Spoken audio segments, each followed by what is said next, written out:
People pleasers often find themselves stuck between two extremes.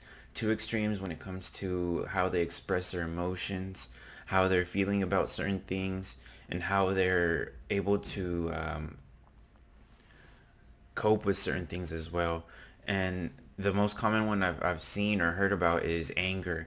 Anger seems to be something that arises very commonly for people pleasers, as it's a form of expressing that resentment you may feel, right, towards why you are stuck in certain situations, why you have friends that are acting a certain way towards you, and ultimately why it is that you fear rejection so bad, right?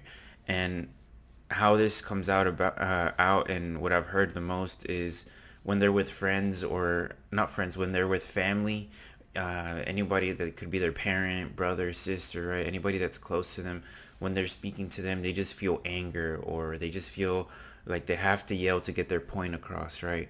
And then when they're with friends, they're the complete opposite. They're quiet, they're more reserved, they can't even think about yelling, and they hold their feelings in, and they might even lie about them and manipulate what they're feeling to express something differently to their friends, right? For that fear of rejection.